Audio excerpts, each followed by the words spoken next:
Hi, Stan.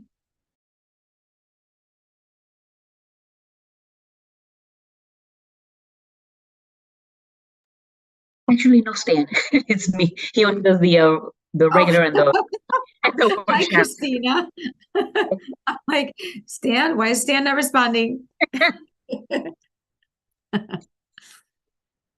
My computer is like the color goes in and out. Am I too dark? Maybe I have to. Hold on. Yeah. Is there a light? Do you have one of those ring lights? I do not, but Okay. Don't forget we are streaming. yeah, that's why I want to make sure. But yeah, you don't have a ring light. Gotta get you one. Yeah.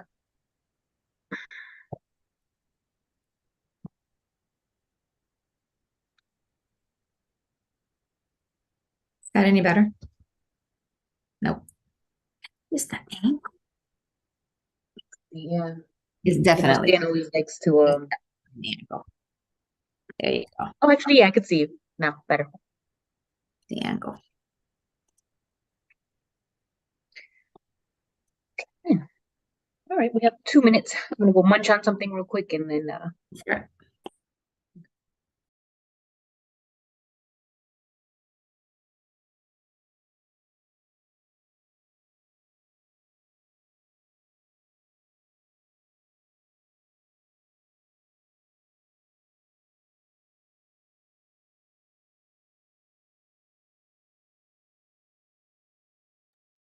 Hi, Erin. Hi, Superintendent. How are you? I'm okay.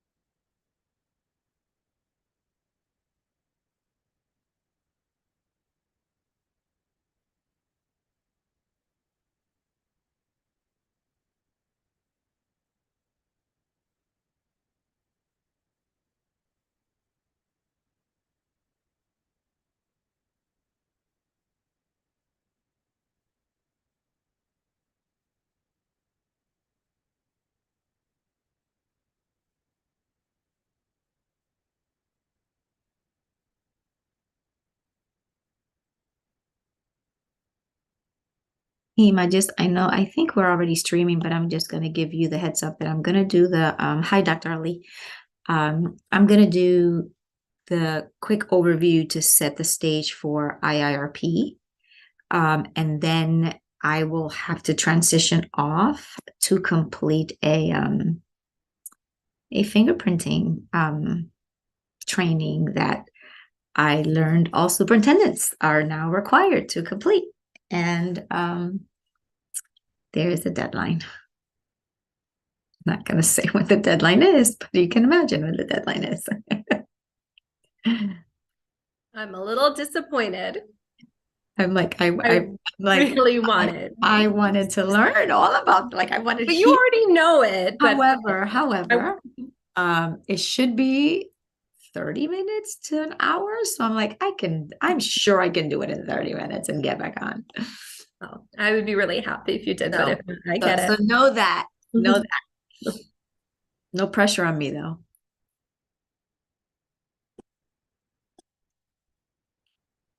And of course, I'm trying to figure out like how did we get here? How did we get to like last minute thing? Like it's not just you. Like, okay.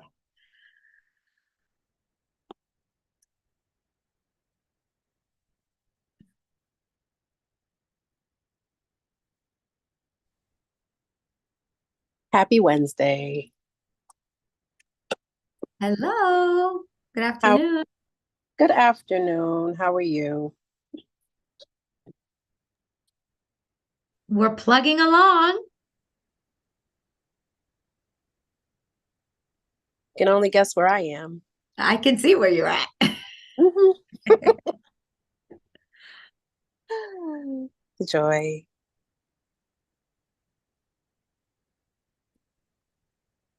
Board member Ledger, I was sharing with the team that I'm gonna do a brief intro and then I'm gonna transition to do a fingerprinting training that the superintendents now have to complete. And so hopefully I'll do it in time to get back on. But I know you are in great hands in case I don't make it back. Okay, gotcha. It happens. And just so you know, board member Oliver is about to join, and board member Brody is to be a little plans to join, hopefully. Okay.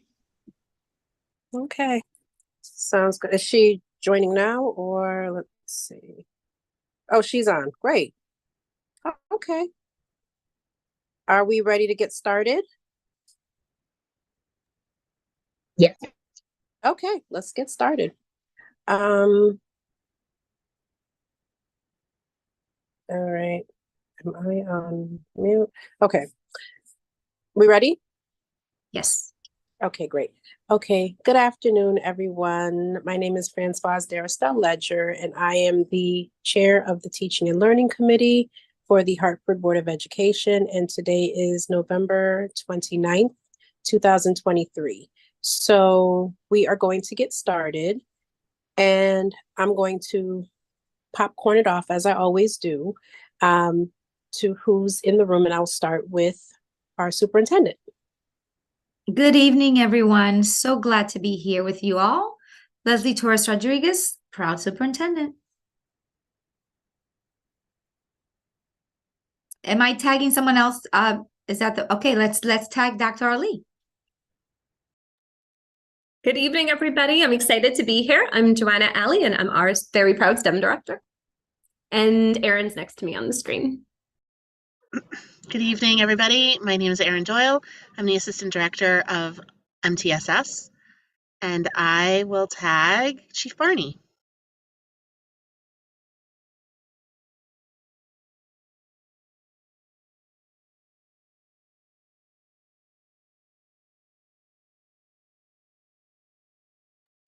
I think she's okay. I see her coming off mute.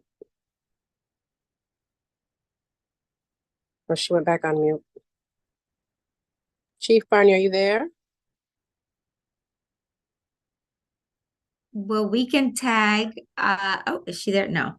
How about you tag Katie? Yeah. Good evening, everyone. I'm Katie Leonard, the Acting Assistant Superintendent of Curriculum and Instruction, and I will tag Miss Oliver.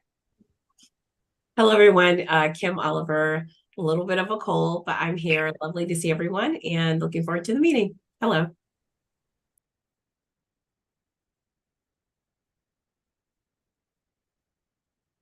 Oh, I didn't know if there was anybody else to tag because Christina. I was wondering if I would get away with it. Christina Santiago, board liaison. And that would be all. Okay, great. Thank you so much. And can we have the please? Okay, there it is. Thank you. And our first item on the agenda is contract continuation approval, International Institute of Restorative Practices. And who will be presenting? It'll be a team approach. I'll open it up and there's Chief Barney who's having a few technical challenges getting on. And then Erin Doyle as a team. Great. Chief Barney, just checking in that are you okay now or? Yes, sorry. No, that's fine. Do you want me to start? Are we good to go? Okay, I'll do a quick overview only because I want to make a connection to the last presentation that we did for the board around attendance, culture, climate, and engagement. And this contract connects to those that priority. And we had a conversation and a data review around attendance, and we had kind of the two sides of this priority, the attendance and then the culture and the engagement side that really is work that is focused on PBIS, the positive behavioral interventions and supports, and their restorative approaches and practices. We wanted to make sure that we continue to implement best practices aligned to the research to continue to improve the connections and the relationships that we want to see across all of our schools between all of the individuals, right? Student to student, student to teacher, teacher to teacher. And so that's really what this contract is about. It is continuation of the work, and the work that, for example, happened last year entailed providing training that included a train the trainer model, introduction to restorative practices, especially for some of our new staff, the REST training, restorative equity, SEL, trauma-informed professional learning, introductions to circles and technical supports. And so last year, collectively, about 1,700 of our staff, certified staff members were trained. There were additional participants, administrators, behavior techs. And so as the team is going to explain this year, what we're hoping to do is to continue to train new staff that were not trained last year because they're new this year to Hartford Public Schools, or because they were not able to access the professional learning around restorative practices and approaches because of other professional learning that was that needed to take a priority. And so we're here because we want to continue to do this work.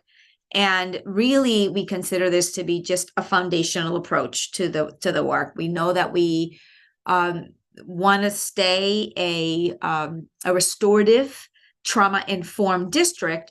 And so this is part of a way for us to get there. And so I'm going to pause there so that I can have the team get into all of the details, how many staff members, the frequency, and also if you can speak to team, yes, school level staff, but we really want to build capacity so that we can continue to leverage this in the future and not have to rely, right, on such big price tags. So I'm going to tag in Chief Barney and Ms. Doyle. Hi, good evening. Sorry about the technical difficulties. I'm just had a family issue, so I'm not necessarily in the office tonight. So didn't realize it was going to be this complicated. So yes, thank you, Superintendent.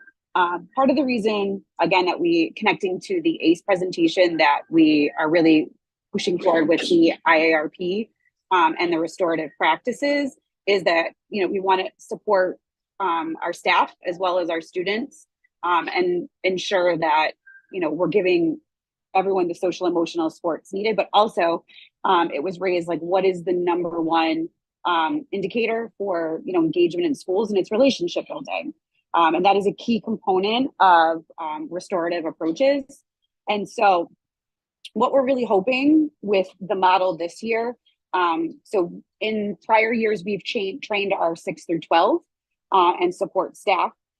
We've trained trainers for those grade levels, but we still have all of our K-8 teachers, or sorry, K-3 teachers and 4 or 5 teachers that need to be trained, as well as additional support staff and all of our new teachers as well. So we're looking at finishing off of our training, but also then doing a refresher for our trainers, and then adding an additional 45 train the trainers so that we have a sustainable model. As a part of this, we have full day training sessions with educators. It's about 13 hours. And as the superintendent said, we are trying to collaborate with community partners as well as the HFT. HPSA, the Principals Union, is already a part of this process through that training.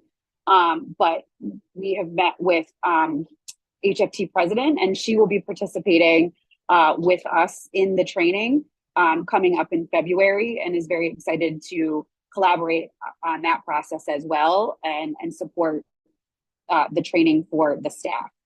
As a part of the training as well, the staff will get all of the resources needed, which are the Restorative Circles books, as well as training around trauma and trauma-informed practices. And then our behavior technicians are going to get additional training as well to support to connect with the CPI training that they already received, as well as the work that they are getting in the coaching supports from central office, but to also facilitate and build out their understanding of how to respond to trauma, but also how to coach teachers and support teachers and students with implementing the restorative practices in the classroom. And so last year would have been when the full middle school cohort was completely trained. So we have seen some reductions we're looking at the data in suspensions and expulsions. However, we fully hope to see the reductions and especially middle school and high school this school year, because we'll have full implementation. And then next year we would see a greater reduction in our elementary schools as well. We did see an increase when looking at the data in our ISS. However, generally, when we look at patterns, when we reduce in one area, we do see an increase in another. So with the reduction of the outside suspensions and the expulsions, we did see an increase in the data and inside suspensions. And Erin, I don't know if you want to add anything else that I might have missed. No, I think that you were able to cover everything. Both restorative approaches and practices and PBIS, as the superintendent outlined, are part of our universal supports to students. So it's crucial that all staff members have that training in order to be able to approach student behavioral needs in a consistent way across all schools.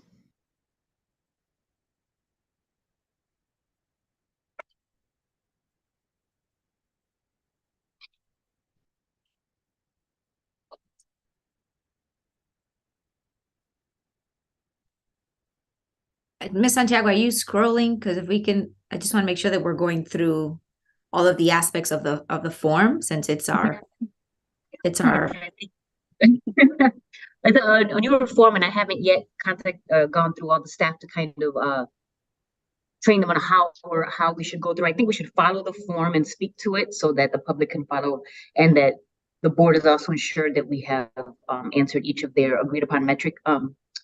So I don't know if you want to just start at the top real quick and make sure we start over. And it also is a work in progress, right? With the form and the protocol. I know that it's here more around the content, and then when we go to the finance committee, there's a very specific focus on the finances. So again, continuous, improvement here.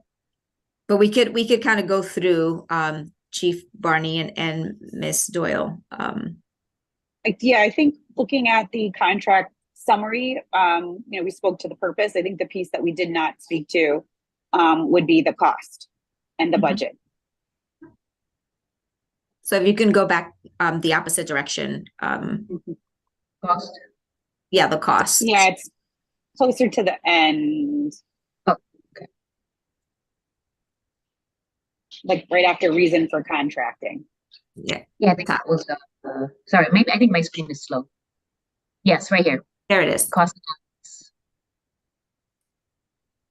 So you can see the actual number there. It's 890 total participants. And again, that's including the refresher that was mentioned, the additional training for the behavior technicians, all of the K-3 staff, support staff, including, the community partners, as well as HFT President Carol Gale as well. So that would be the total of 229,210.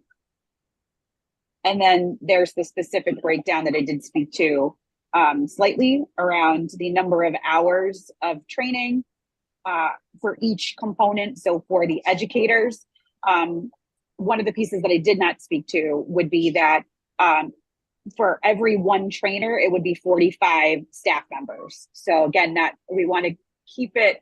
We wanted to try to get as many people as we could trained as possible, but also keep the number low so that the training is very personal. And that way staff go to feel comfortable asking questions and getting the material in a smaller setting. We're also utilizing school sites for the training as well. Are in the process of working to plan out what those sites are based off of staff numbers. So that way they would be getting the training in-house. And then it also goes over the materials as well as the additional expenses related to that. And then the next bucket being the continuation. So this would be a 1-year contract. This would be the final year of the 2-phase training. At the end of this training, we would have well over 50 train the trainers that were strategically chosen so that it would be sustainable, because we do know that staff does leave, but we looked at attrition within the district. We also looked at position. And so we have principals that are trained. We will have behavior techs that are trained. Central office staff is trained. I know superintendent has been trained. So we're looking into ensuring that the certificate is up to date so that she could participate as well in the training process.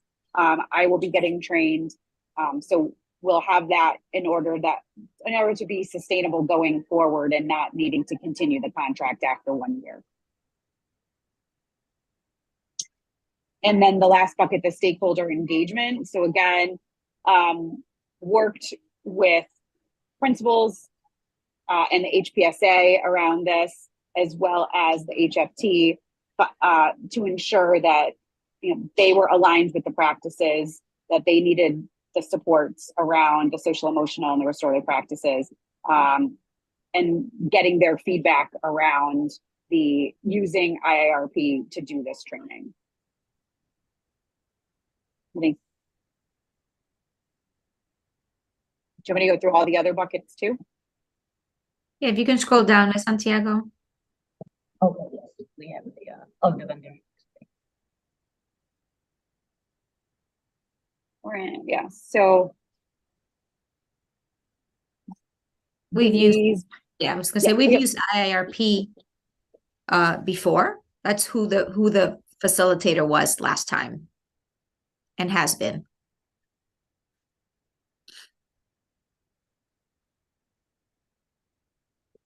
I believe that's all. Sarah still ledger, or correct me if I'm wrong. I can't, it's coming in and out for me. I'm sorry. I believe that's all, Ms. Dara Ledger, if you want to open up the floor for questions. Am I coming in and out, or? Oh, okay. Yes, no, I'm okay. So I'm taking a look to see if there are any hands up. I don't see any hands up at this time, but I do have a question. Oh, I do see Board Member Oliver, but let me just ask my question really quickly, if I may. So you mentioned the numbers went down with regards to, when the numbers go down in one area, they may increase in another area. So with outside, outside school suspension, being decreased, and, ISS increasing, I'm just curious, what is being done to support that process and support the environment to make sure that learning continues and safety continues?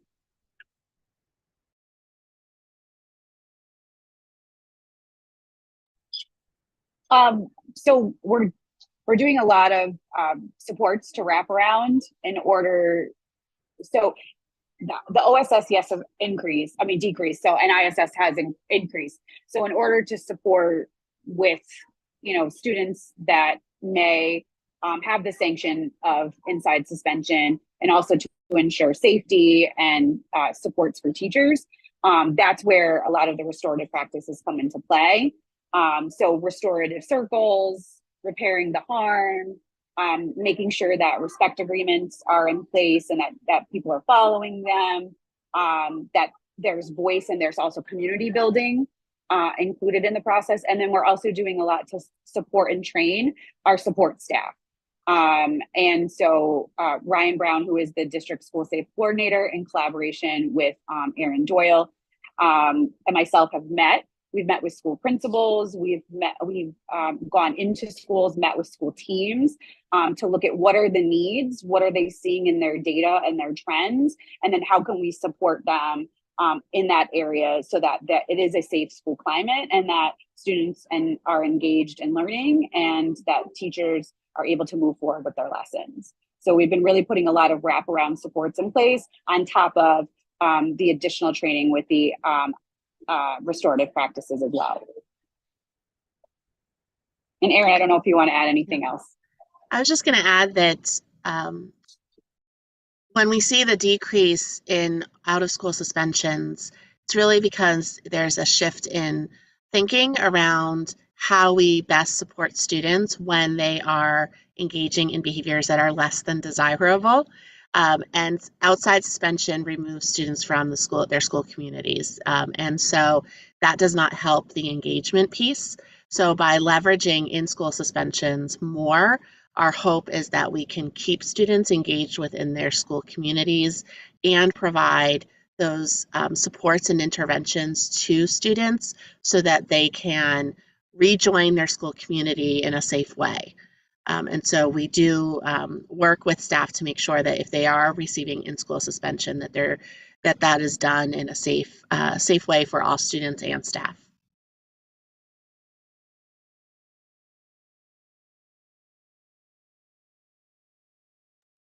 All right, thank you. And I do see Board Member Oliver's hand up. Board Member Oliver, you have the floor. Thank you. First of all, thank you for the presentation and responding to the specific points that we've requested at the board. I also know, as was stated earlier, we've been working with this vendor for some years and really have made a district-wide commitment to restorative practices, which I'm very appreciative of. I have a couple of questions. I may forget a couple, and I apologize in advance if I have to take a sip of water or something here. Really like the sustainability plan in terms of the train the trainer makes a lot of sense to me. It's part of the strategy, Superintendent, I know you're putting in place in terms of being really thoughtful about how we're using our ESSER funding, et cetera, and increasing our capacity at the district. My question is, because I guess it could be the same person, how are we doing like accountability from more of a, I guess I'm thinking more of a fidelity perspective? Is it that there's, we are making sure as everyone shared that, from the superintendent down, everyone's having this training so that there's the shared understanding, shared definitions, et cetera, et cetera. And it could be that it is shared accountability, but I'm just wondering about how that is going to be monitored in terms of actually fidelity of the model itself. And so I'll stop there and pause. Let somebody respond. I can start. And to your question around accountability and fully transparent, it's accountability on two aspects. One is that we have people at all levels that not only understand but can help shift practice, mindset, and belief. Right? Because ultimately, this work is really around culture shifting. And making sure that we have a shared belief around inclusion and belonging, which are foundational elements, right, to all the other access and opportunities that we want for our young people. And also supporting staff. I think staff also can benefit from these learnings so that they can also relate to one another, given the backdrop that we know is around all of us and how more challenging it feels, because it is, right? Education now. That's one. The other accountability piece is the structures and the procedures and the processes that are in place at the ACE teams to talk about the data and the root cause, not just the root cause of the antecedent behavior, but also, there are root causes to adult responses. Right. And so that's another level of accountability, the structures, processes, and procedures. And I can tag in the team to talk about and give an example actually as to some of the case reviews and that approach, which also adds a level of accountability when you look into specific students and like what was the behavior and the trends. And I lift that as an example because in our cabinet meeting a few weeks ago, it's exactly what we did. I mean, we went so in the weeds looking at the narratives that were inputted, for example, into our data system as to what the reason was for a suspension. And we saw the variance across schools for specific incidents. So that's another level of accountability, Ms. Oliver, Board Member Oliver, but I'll tag in the team to expand on that. Those are great questions. I agree. So some other ways, I agree with the messaging, right? And that piece that you brought up, Board Member Oliver, because that's clearly what we're working on right now, that this is something that we have adopted, that we believe in, and this is the messaging that we're putting forward. Also to connect to the prior presentation, but the current work we're doing, these are restorative practices are a part of school improvement plans. So that is another way, our PSCAs. This is another way that we're holding schools accountable and monitoring, because they have to have measures of success as well as action steps included in those plans aligned to those practices. And that goes under that engagement piece that we spoke about. And then furthermore, like we have the connection to the work at the city level. So the city has done, and the state has done a lot of work around restorative approaches. So we were ensuring that that's aligned, and that's another accountability measure, as well as updating our code of conduct to match our messaging, match our DME, match the restorative practices that were an approach that we're rolling out and that we're following through on. And then providing ongoing professional learning to teachers and leaders. It started at Leadership Institute this past month. Erin and the ACE team presented around just what Dr. Torres Rodriguez was speaking about, the verity in what we're referring students for, in alignment with like state guidelines and what is that level of offense, and what might that consequence be, and then also conversations and reviewing data at ACE teams is also where we're looking at accountability. So every other week, the district ACE team and school-based ACE teams are looking at culture and climate data, which is where we are going to be looking at, are people putting the practices in place? And if they are not, what professional learning and supports do we need to provide them in the schools so that they are implemented with fidelity? And then Erin, you can add anything as well.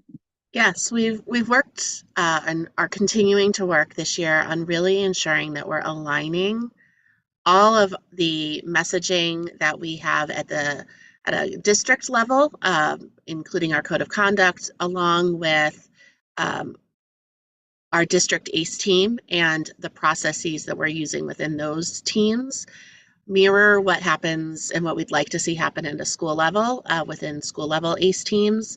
But really ensuring that as we are starting to delve into data and data that we know we're capturing that is accurate, that we're really beginning to look at not only what is the behavior, but then how is that behavior addressed, and which of these strategies are we leveraging, and then providing some professional learning on what strategies could also be utilized that fall within a restorative approaches and practices purview versus PBIS. Thank you. That was a really helpful. I see my colleague has her hand up. So Chairwoman Darcel Ledger, I'll let her ask a question, and I may ask another one after that. Okay, thank you so much. Board Member Brody, the floor is yours. Are you there? Yes, thanks for the presentation again. I just hope we get to a point where I can get this information a lot more ahead of time, because this is a lot to digest. But one thing that I'm struggling with, and I'm sure I'll have more questions outside of this meeting, but one thing I'm struggling with is that this is one of the things that's very heavy on staff, right? They're trained, they're implementing, they're with the children. So not to hear from the staff on this, I really struggle with this one, because some of the things that I've heard are things like, children aren't, like, when they're describing what the behavior was, and that there's no, it is almost a feeling like the child is not properly being held accountable for it based on the behavior. So I'm a little worried because I'm worried about what we're setting as a norm. And I'm not saying that we are setting bad norms, but if certain behaviors are happen, and we think, and I'm thinking, well, that's very extreme. I'm thinking, are we working with students that it is extreme, but this particular student, we're dealing with, a certain way because of a restorative practice that we're implementing? Those sort of things I don't understand based on some of the things I've heard that have been happening, and not just from people in the community that has children in our school, just personally, myself, I'm like, okay, with my own child, I'm just trying to understand. Maybe I don't know enough about what we're discussing right now. I'm definitely interested in learning more, because I understand that this is a student that does struggle, right? And we have to work with them because we're trying to get them to a certain place. So it's handled in a certain way. Those kind of things I just need to be more knowledgeable of to understand. But I know I'll have questions offline after being able to fully digest some of this. But staff, some kind of feedback on not, how is it? Are they receptive to it?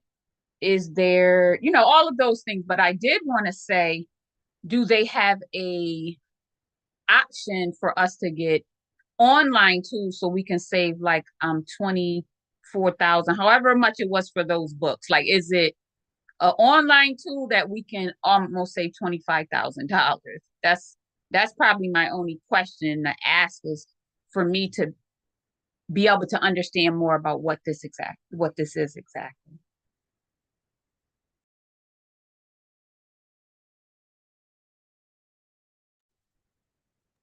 Thank you for your questions. And I think, Ms. Brody, one reflection that I'm having now as I'm processing what you were saying is the workshop that we did might also be like another anchor point, because I'm thinking about your question as to like what currently is happening and making sure that we're not creating a situation in which we're not holding students accountable. And so, when I'm reflecting on some of the presentation parts that talked about, yes, restorative practices, PBIS, and the school-specific frameworks that also kind of go under all of this, this entire umbrella.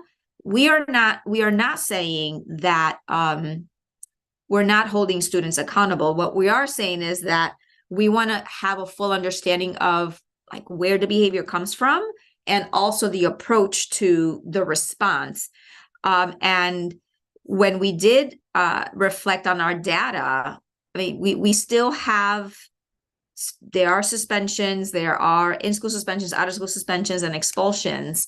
It's just that for us, we're trying to find a balance of how do we yes, create the space when the behavior happens, create opportunities to learn why, repair the harm that was done, and then, right, support the student and or the adult in the process. We certainly we'll look forward to additional questions that you might have, Ms. Brody, as to the specifics as well.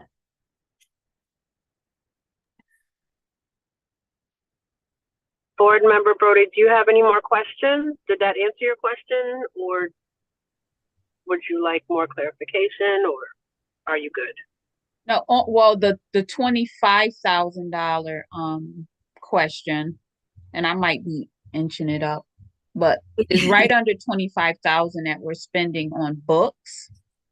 And I was wondering, is there an alternative, like a some online digital materials, as opposed to spending that amount of money on books? That's a very fair question. We can certainly we will circle back. I know that in reflecting on several years when I did the training, there was a book that, at least for the ones that are like Train the Trainer, we had to have that book. But you know, that was quite a long time ago, and so we can certainly inquire about web-based resource. Ms. Brody, that's a great suggestion. Thank you. Thank you so much, Board Member Brody. And I do have two more questions with regards to, and I just to refresh my memory, is this, what tier is this? Tier 1 behaviors, tier 2, tier 3? This would be tier 1. So as part of our foundational, our universal supports for all students, we utilize PBIS and restorative approaches and practices. And then as students are requiring more intensive supports, then schools can provide additional supports to those students in the form of other strategies. But this would be for all students. And have you explored the area of like family and community engagement? So if you have students who are in school and they're exhibiting certain behaviors that are concerning, that are troubling, that are disruptive, and they don't seem to, take accountability, acknowledge, what their behaviors are or what the wrong is, or try to right the wrong. How are families, or are families being brought in or engaged in this process? Because there are times where things start at home. Everything starts at home. So what supports, and this is probably a two-part question, what supports are being offered to families to help kind of, bridge that gap that may be existing between school and home, and the behavior, positive behavior and negative behavior, if you will? Sure. Well, I know that as students come up in conversation with either grade level teams or with social workers, when teachers and other staff members are concerned, there are phone calls and meetings that occur with families to discuss not only what is happening in school, but perhaps how families might be seeing their child at home and the concerns that they have as well.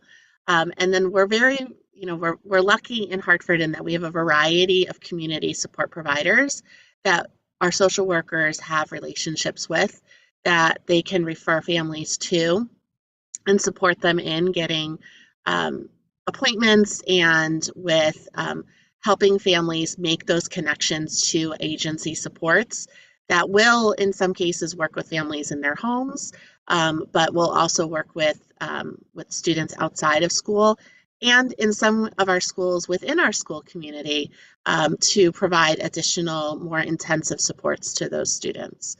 And then, of course, in some of our schools, we also have Effective School Solutions, which is another one of our supports that we can provide for students that also work with families and students in our neighborhood middle schools and our comprehensive high schools. Okay, thank you. And I see Board Member Oliver has her hand up. Or is that an old hand or is that a new hand? It's a new hand. I'm trying Okay. to follow the little hand rules. Thank you. So a quick question, and I knew Superintendent, we had in general, recent conversation about leading indicators, which I think gets to some of the points folks have already been making. I know in this that we specifically are calling out our suspension numbers, because that's obviously the destination. We're trying to make a difference there. My question is this, full transparency, when I worked formerly at the city, I did work in partnership with this Hartford Public Schools and other partners on work similar to this. So I'm have some knowledge here. But I'm thinking about the fact that we include expulsions, because also, as stated previously, there's a lot of guidelines and in some cases laws that if a student does something, and many times it probably won't be in a tier 1, I'm saying that very generally as a person not fully trained here, likely would not be in, but just stating that expulsions are obviously very serious matters, and again, there's laws related to that, and whether or not we agree with the laws is not the point in this moment. We have to comply with those laws as currently in place. So I say that because I'm wondering about, I know the importance of putting the expulsion numbers here, but I also know, Superintendent, that you and your team have made a commitment to be really thoughtful about expulsions and going through those expulsion hearings and doing a lot of work to continue to support those students and those families. So I just think about that as one of the measures, and whether or not that's a measure that should be included here. Again, knowing that those 3 measures are usually put together. That's why I want to say publicly to the public, I acknowledge that.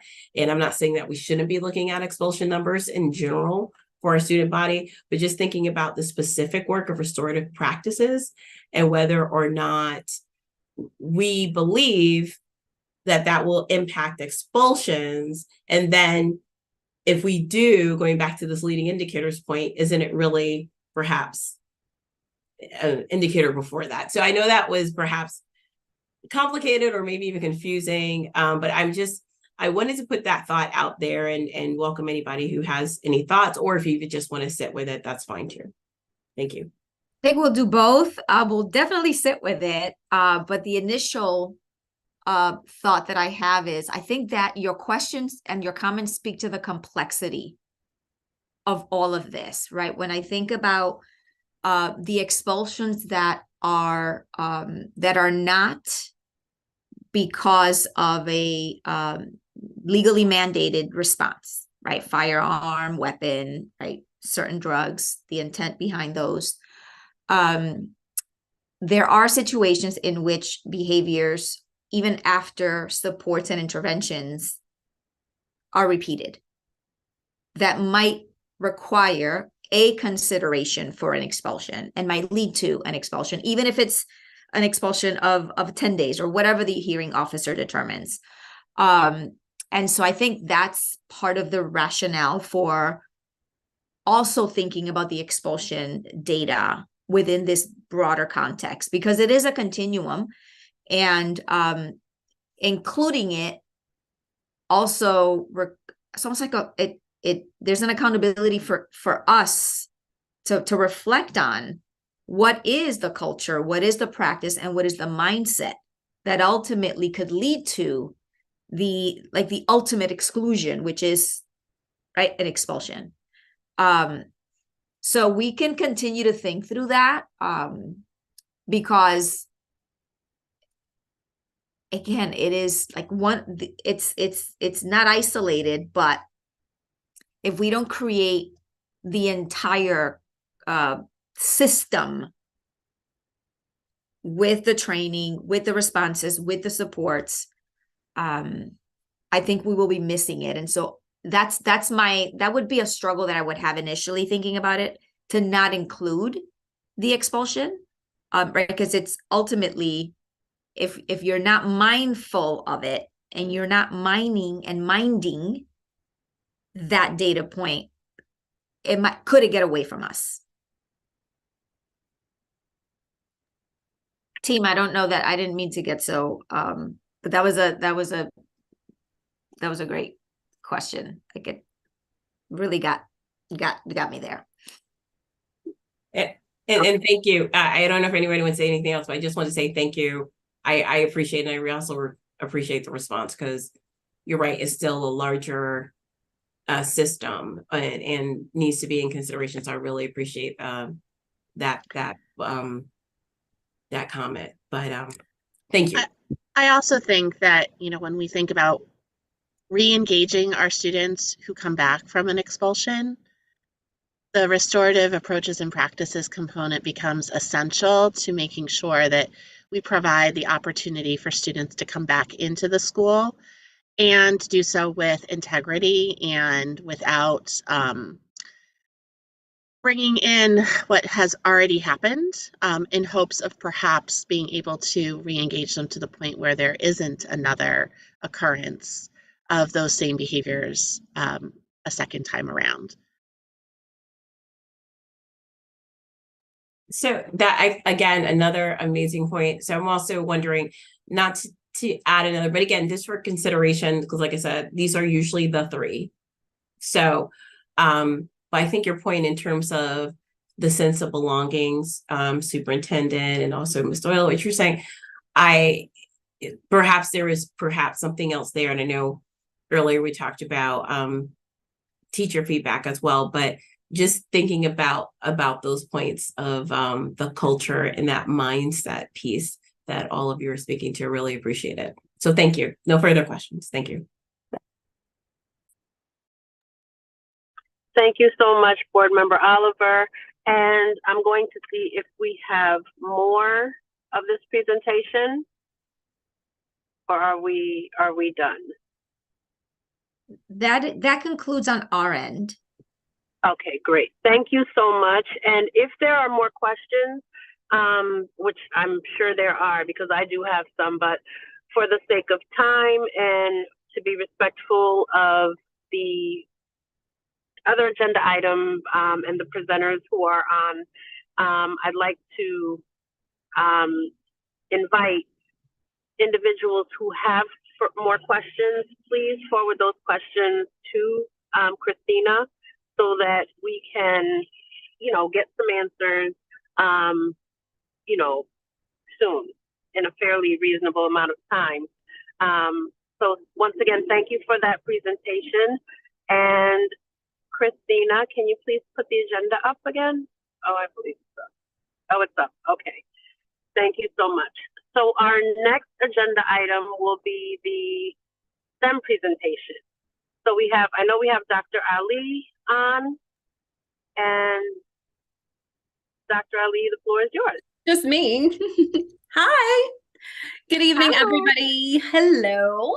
I'm Joanna Ali, and I am our STEM director. I introduced myself in the beginning, but some people may not have been on. So this is actually not the first time that I've addressed the Teaching and Learning Committee. When I was super new 4.5 years ago to this role, I did present on some legislation that was new back then about having technology in schools. And I'm so happy that we've had this full circle moment where I could come back and speak to you, about the things that we're doing. So tonight I am not here to do a contract, board members. I am not here to ask for money or ask for anything, not that that's not important.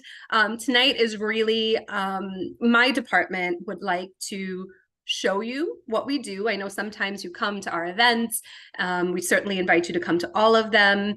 and the response is always, wow, I wish more people knew this. So thank you to the chair of the Teaching and Learning subcommittee for asking me to be here. I appreciate it. And so tonight, this is our thank you letter to you.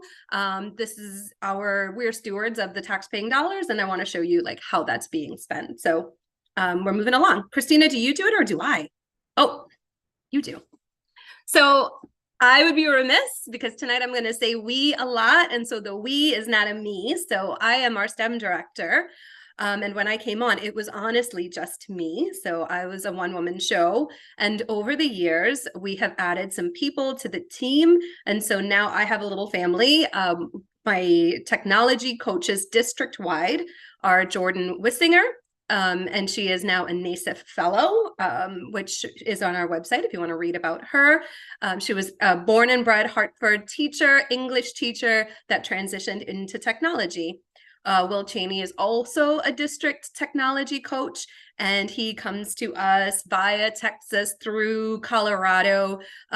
Tremendous background in information sciences and technology, but he was a social science studies teacher. So both strong teachers. And then our newest member is Melissa Adams, who is a different sort of coach. The tech coaches coach everybody in all of the schools, all the teachers, all the staff. They support principals and central office in the utilization of educational technology. So not IT. We cannot fix your computer. We don't do that. We take the software and the programs that we buy and we help people to use it, such as Google or any of the teacher applications that we use or student applications. And Melissa, who is our latest member, she joined us a couple months ago. She works with me, mostly with science teachers, grades 6 through 12. We can move on. So that's us. When I say we, that means us. And of course, they're representing a much larger science department. So, well, STEM department. Our vision is to make sure you already know our DME. So this is how we inform the DME.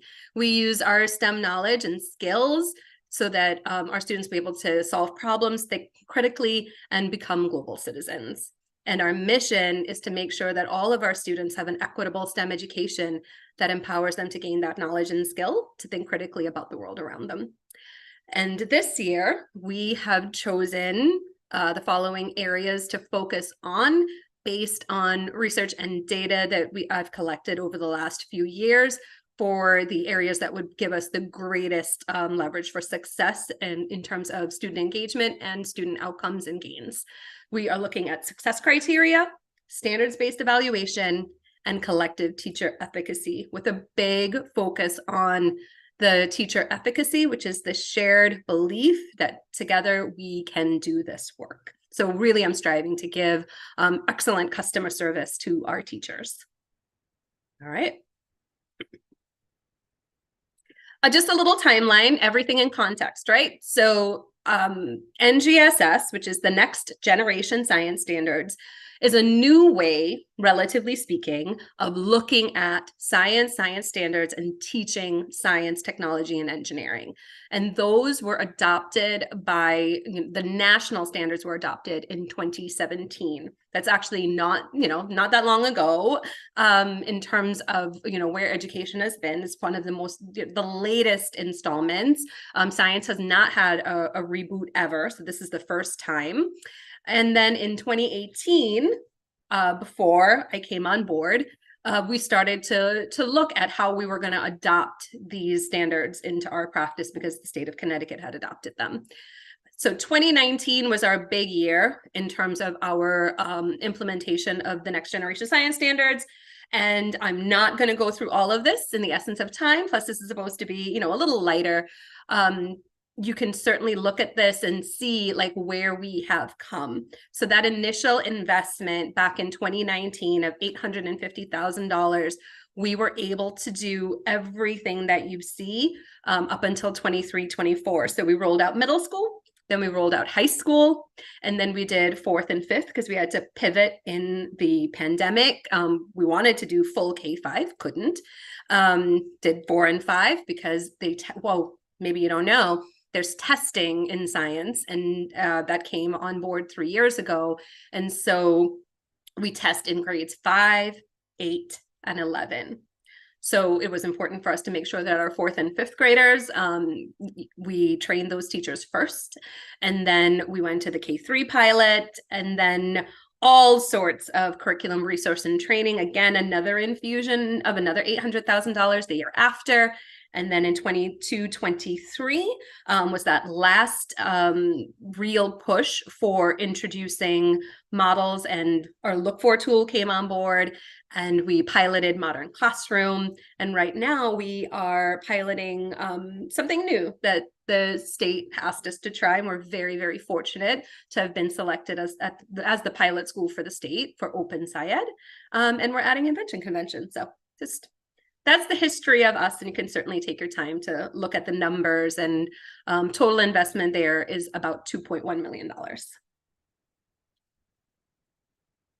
Real value for money, I think. So we don't have a lot of data in terms of numbers for science. As I said, the science test really only started 3 years ago, the NGSS assessment. And then there was a, excuse me, a pandemic in between. And the first year, which is that lightest green, that was just the pilot year. That was just to see if the test questions were even worth giving our kids. So that was our pilot year. You see the scores. We have the state, the alliance, opportunity, and then us were the last 3 columns. Then the next year, which is 21-22, coming out of the pandemic, we see that, you know, everybody takes a dip overall. And then in the last year, which is this past school year, we went from 46.9 in terms of a performance index to 45.5. So we did drop a 0.9. And so, well, actually not a 0.9, but like less than a point. So the next slide actually is really what I want to show you. But take a look, just remember this snapshot. The overall trajectory was the same for everyone, but I really want you to focus. And I was speaking with Katie, Ms. Leonard today about this, and what really gets me excited and why I do this work. And personally, my passion here is to make sure that we close this achievement gap in my lifetime.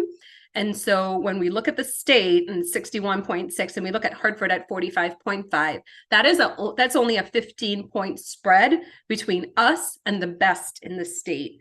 If ever I felt that I had an opportunity in my lifetime to tackle the largest civil rights issue, which is this achievement gap and opportunity gap, I have it right here in science. And this is what drives me. This is my why. These are our kids, and we absolutely can close that gap. So the next slide, Christina, thank you, shows you, and it might be a solemn picture, and you might think like, why do I want to show you vacancy rates, right?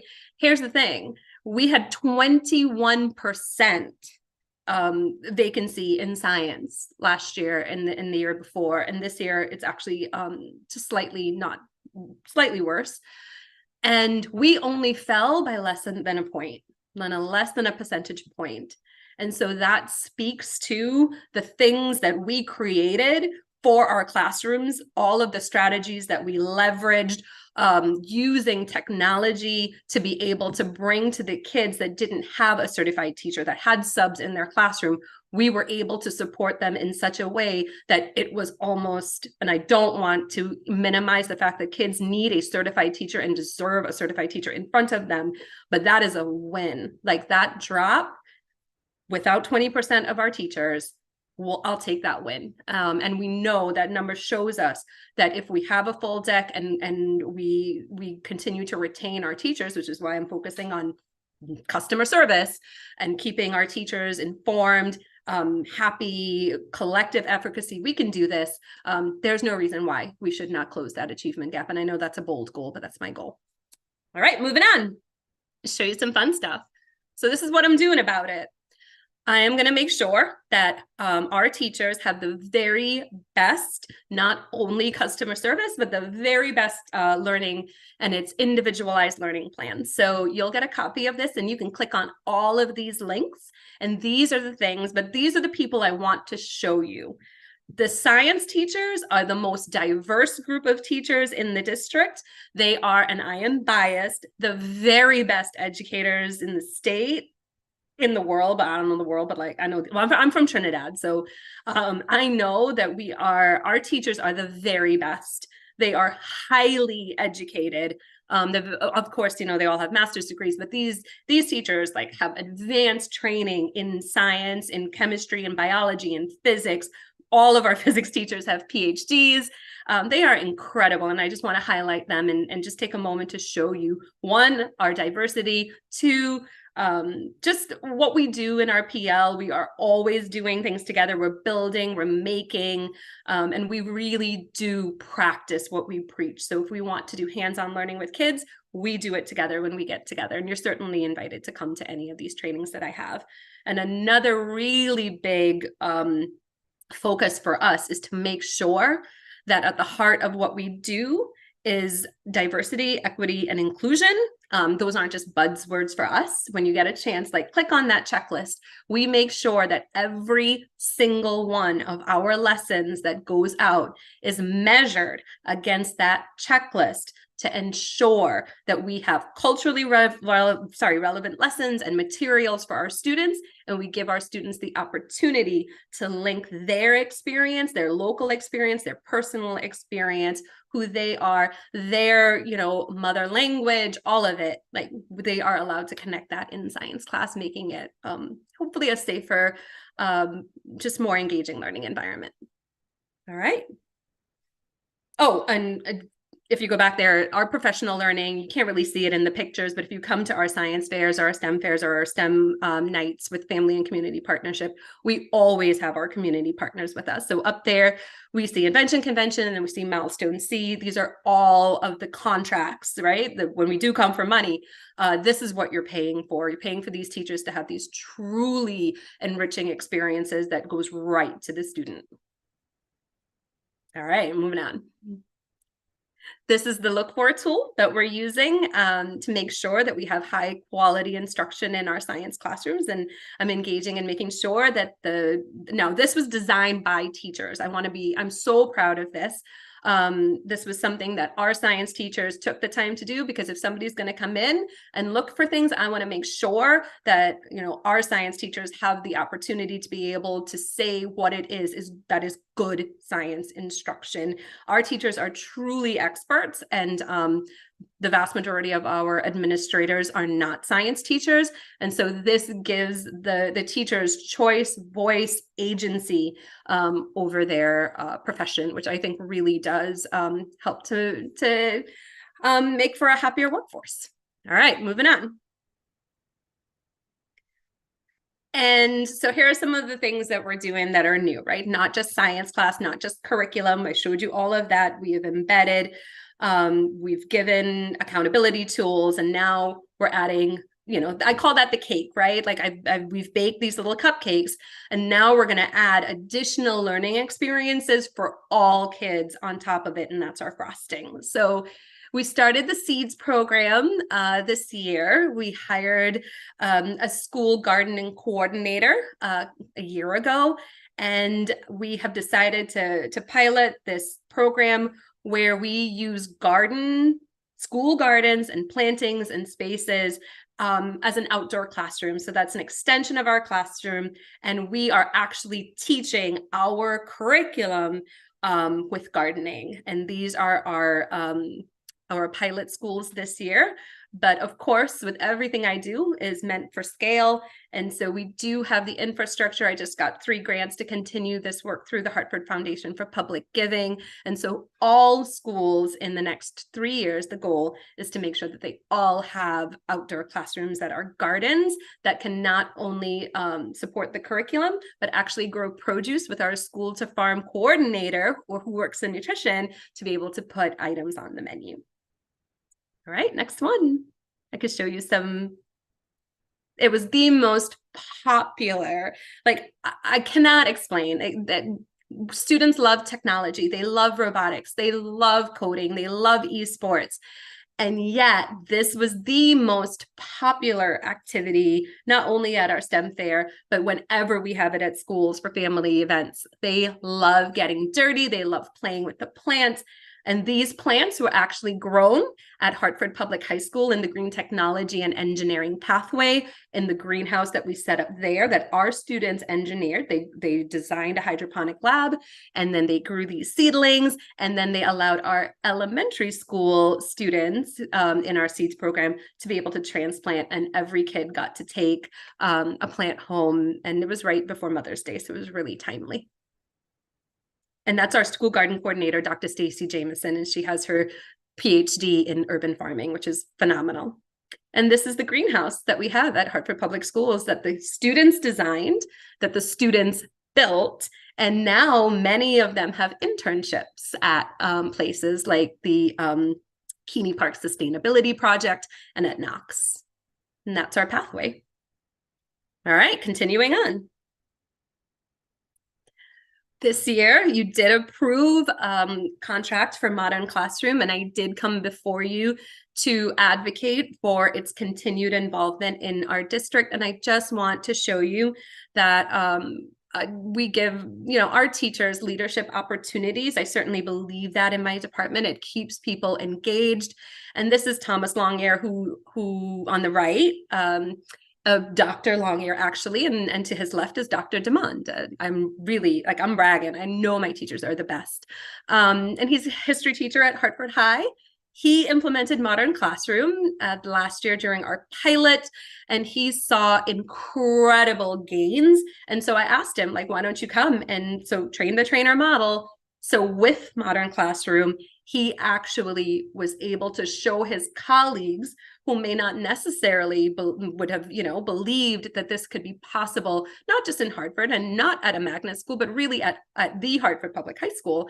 And I've visited that classroom. It's now a master classroom being used by Modern Classroom as a model. And the teacher to the left is Dr. Demond, who is at Kinsella. And he implemented Modern Classroom this year. And because Kinsella is smaller, I can actually run that data point just to him because it's only his kids that would have taken the exam. At Hartford High, there's a larger department. And we saw a 30% increase in NGSS scores at Kinsella between last year and this year. And the only thing that we changed was the implementation of Modern Classroom. So Christina, the next slide actually shows us how we're leveraging it in our classroom. So here is Dr. Longear, and he's teaching within Modern Classroom his kids at Hartford High. And what I've been able to do is take the videos that our teachers are making in Modern Classrooms and share those videos across the district so that in the cases, and it is really unfortunate that we don't have certified science teachers in every building for every subject, but in the cases where we don't, and I'm not going to shy away from the fact that we don't, it's over 20% vacancy. They are able to have Dr. Longear teach them.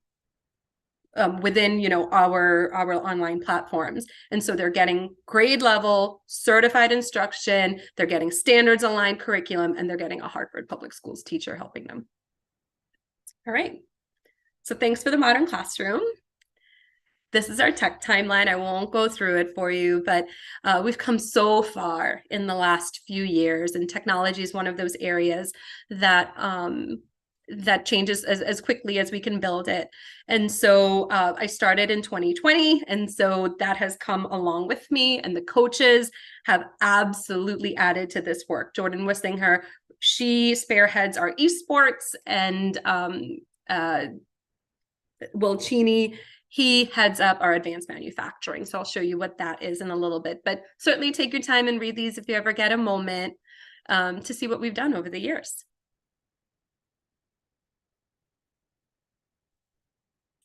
So for context, 5 years ago, we only had 4 buildings teaching computer science or technology education with a coding class. And that is what the Connecticut State Department of Education implemented in the legislature, right? At every school at that time, it was 2023,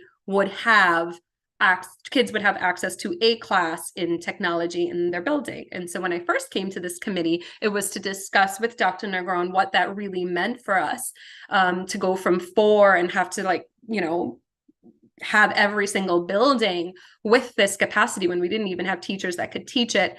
And so since then, we have increased to 27 buildings district-wide, 23 more. And right now, our technology ed is servicing 8,350 students. Now, that is not 15,000, and I'm very aware of that, but I just wanted to show you the growth that we've made. We are not going to stop here. Certainly our goal is 38. And so we'll get there, and I'm going to show you how we plan on doing that. But the schools that don't have technology education, and I shared this with Ms. Leonard today as well, we make sure that we have a district set of everything from 3D printers to coding to robots, and we push in to those schools that don't have it to ensure that the schools and like every single kid has an opportunity to engage with it, and we certainly do it in the summer. All right, moving on. So how are we doing this? We're doing it by making our own. So we're growing from our department. Volchini and I teach a course to get teachers tech ed certified, and the state has given us this amazing opportunity of this window where a teacher can take the Praxis test and apply for the cross endorsement in technology education. And so we teach in Hartford our own teachers. If they want to be able to be technology teachers, we'll give them the opportunity right here, and it's free of charge to them, and we pay for the class. And then that's how we've been able to increase our ranks from within, and we will continue to do so until we get to 38. This is in probably the thing that I'm most proud of is our K-8 computer science, our Exploring Computer Science, which is our 9th grade program, and our 4 different pathways. And I'm careful to say pathways because, we have the school. So not to be confused with our school pathways to technology, but we have these 4 different pathways. And again, I'm not going to take the time to go through all of them, but every single 9th grade student, with the exception of one high school, takes Exploring Computer Science. And we're really working on that high school to get them, in the budget, a position so that we can offer them technology education. But students can do computer science, networking and cybersecurity, technology with our brand new computer integrated manufacturing, which is our M in STEM for manufacturing, and then our PLTW Principles of Engineering pathway, which is over at Hartford High.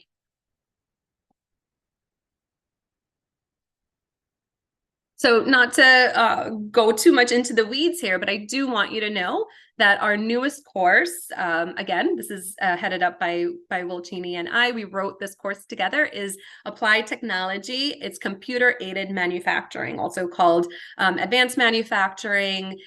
We're certainly aware that we are vying for students that are going, I come from the tech high school background, and I was a former assistant principal and acting principal of technical high schools.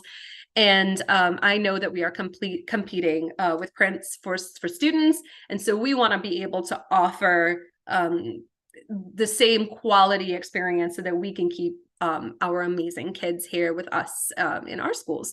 So this is really quite an amazing thing. And if you come to the Green Technology Pathway opening, you will see our new CNC machinery. I use the T4 grant money to purchase all of the machines for all of the schools. We have 4 schools that have started it: Classical, HMTCA, Hartford High, and Pathways to Technology. And every school has a different flavor. So for example, HMTCA, if you went to see their production this year, because of course their theme is classical studies, and they did a Shakespeare production this year, all of the sets were built by our manufacturing students.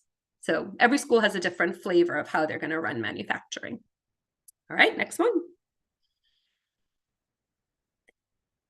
So again, I don't know what I'm most proud of. I'm most proud of this one too. Scholastic Esports, being headed up by Jordan Wislinger and I. For the first time in any district, there is a district-wide Scholastic Esports program. Anytime in the state, like we are the first. 11 of our high schools, and we have 13, right? So 11 are engaging. It is a course we're certainly not playing games. We are teaching content across several areas using a gamified platform, and 18 middle schools have also signed on. And again, not to read all of this stuff to you, but it is the #1 most popular elective in the high schools right now. We have 417 in our first year of running this class. We had 417 students sign up, with like over 100 at Hartford High.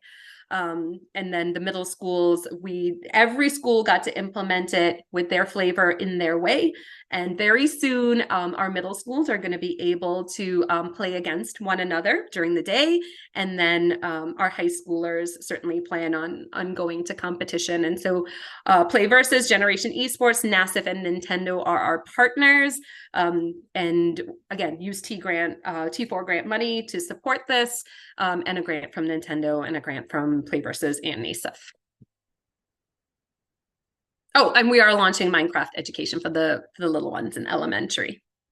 Our robotics is growing. Again, we can't keep up with all of the growth. We have partnered with Milestone C for our automation and robotics classes, and those are growing, and those were offered to 4 more schools this year. It was just at 1. So we have Pathways, HBS Classical, and HMTCA, the same ones that are doing manufacturing, with, again, always the goal to scale out to all 13. Our robotics, we have kits that are available to all schools, so all kids get the experience. We do come in with all of our robots for schools that don't have robotics programs specifically. And we have these 2 incredible teams. We have the U-High Dragons and Hartford Public High School, in collaboration with Pathways to Technology High School. We have Birds of Prey 181, and they host the first robotics competition every year, the New England Regionals. So I hope you guys can come out to the next one. And I think we're almost there. These are just some other opportunities that all of our kids have access to. 3D printing and modeling. I used a grant this year to make sure that every school had 3D modeling and printing capabilities. Electronics and physical computing with Circuit Playground and MakerCode. If you come out to our STEM fair this year, you'll certainly see all of our students being able to do Tinkercad and MakerCode. Robotics, and Scholastic Esports, and that's in Ready to Rise. So Ready to Rise is K-8. So we're not talking about, this is not the big kids. These are our young ones getting to learn all of these things while they're still in elementary school. And we're also teaching cybersecurity to our K-8s using Minecraft education. This is a really exciting opportunity for us. Students love playing Minecraft. If you have a small human that lives at your house or in your life, like, you know, they love Minecraft. And so we have partnered with them to be able to create programs. And so kids are learning about how to be safe online, digital citizenship, fundamentals in the metaverse and in cyberspace, and cyber expertise, all gamified from ages 7 all the way up to 18. We're really excited for this opportunity to work with Minecraft. And of course, we're not shying away from artificial intelligence. It's here to stay. All of the science teachers have been trained in AI 101 for teachers through code.org. And I'm hoping to be able to offer it to all of any teacher that wants to learn about artificial intelligence or, large learning models. The STEM department is working on a draft for our district-wide policy, but you guys already had that. So we have some additional information if you ever want to see it. And we are working on an actual design of a pathway for AI technology, for Pathways to Technology with networking and cybersecurity. This is our STEM fair last year. It was held at the Armory. We can't use the Armory this year. They are, fixing their floors. And so we are currently engaged in a search for a location. I've visited about 6 different spots already, and I'll let you know very, very soon which one we choose. Miss Leonard and I will make that decision. And this is where our STEM fair will focus on this year, the Lieutenant Governor's Computing Challenge, which used to be our challenge in Hartford, which the entire state has taken on, which we're very proud of. It started here.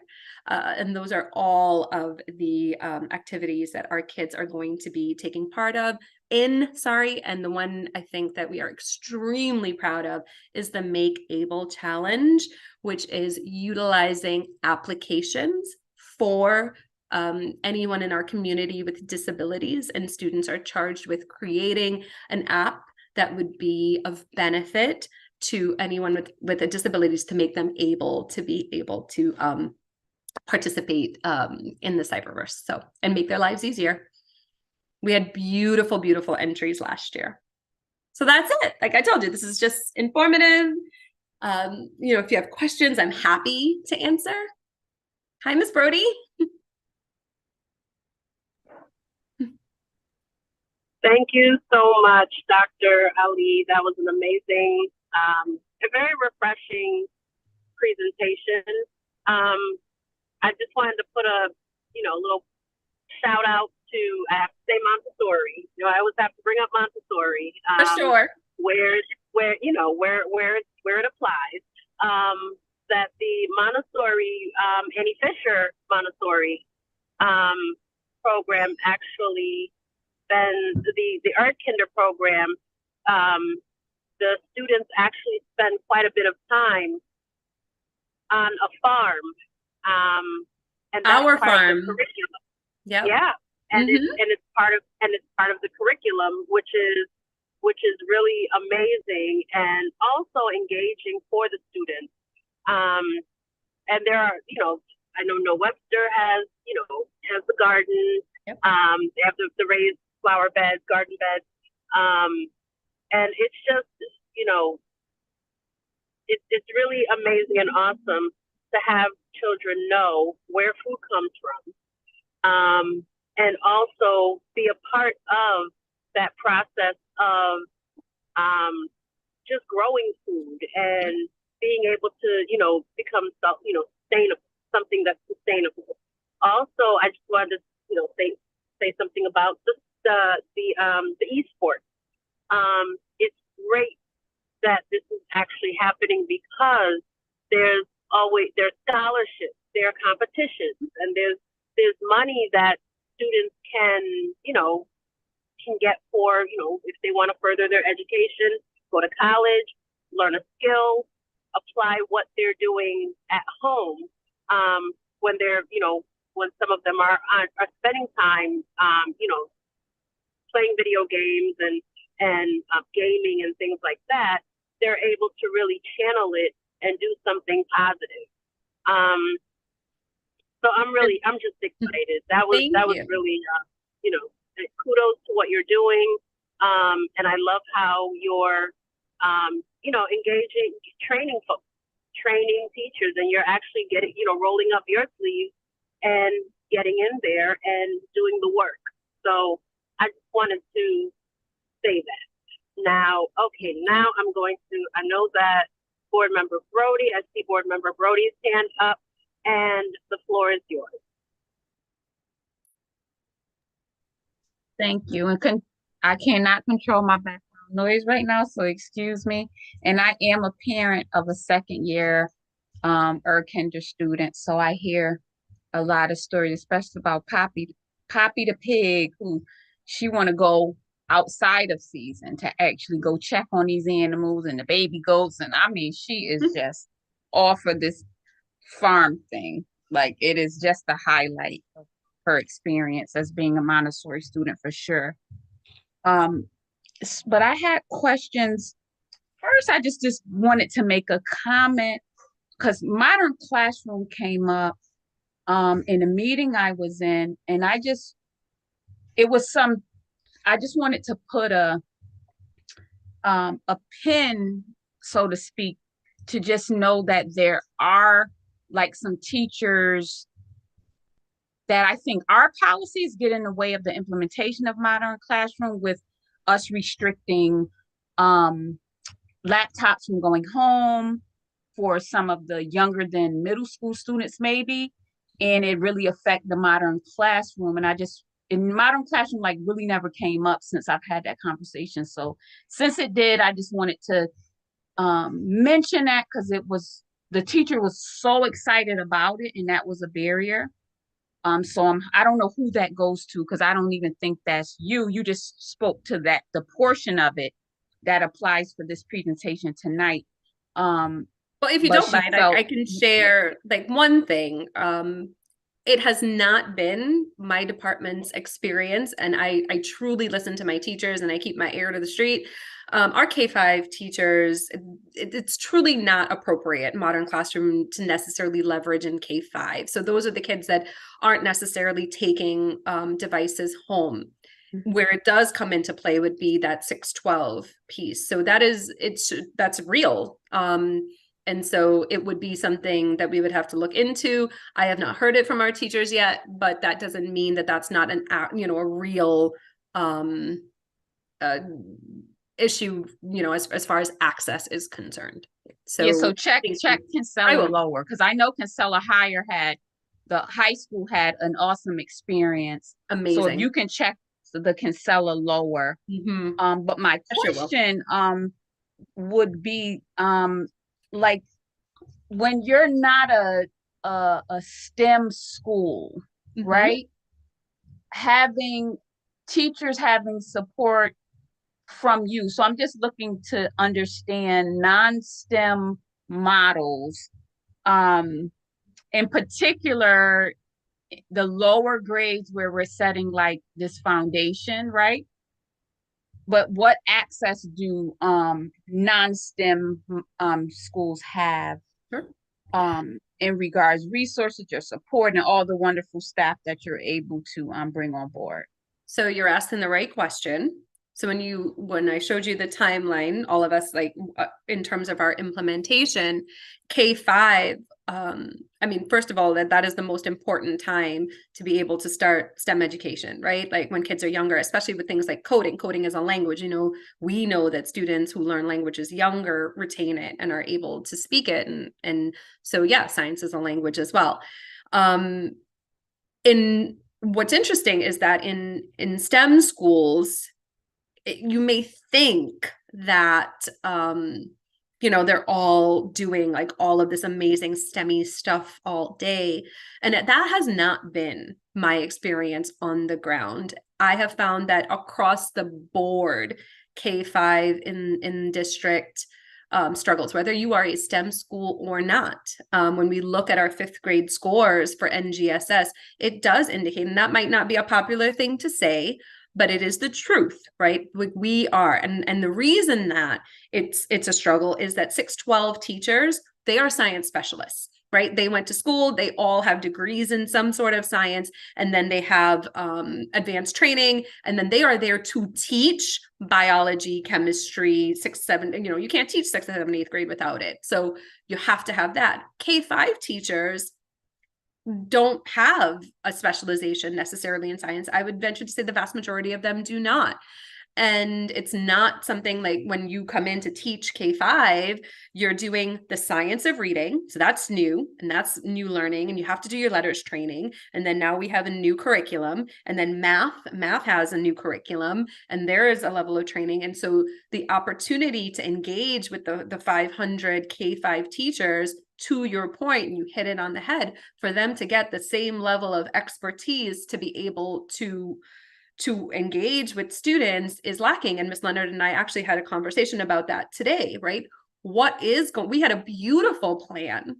And then of course, the pandemic had other plans with our plan about how we would really roll out teaching NGSS. So some of the models in other districts, full transparency, I was a principal of an elementary school, and we didn't have our K-5 teachers teach science. We hired 2 science teachers for our elementary school. K2 had a science specialist and 3-5 had one, simply because we know that the lift is so large, like it's super heavy. So one, I don't think that it's just the STEM schools that are getting the STEMmy experience K-5. I think that we do have a deficit overall, and we have the plan that I had before to roll out to K-5, it is still there. It is still a viable plan. We still have our partners. I have all of the equipment. It's really to get professional learning time with teachers. And before Dr. Negron left, we always knew that, with the English and the math curricula coming on board and those having to be implemented first, you can't overwhelm the teachers, that science would be 2024. And that was, a couple of years ago. And I was like, oh my God, that's so far away. No, it's here now.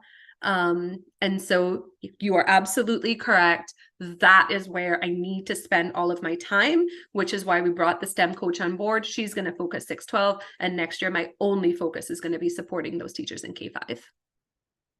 I hope that answers your question. Where'd she go? She went away. Wow. Okay. Well, it did Was answer that the okay? question. I hope it answered her question.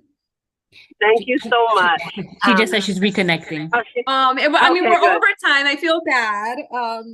Yeah. But I wanted to honor the question with the right, appropriate, thoughtful, reflected answer. Thank you so much, Dr. Ali.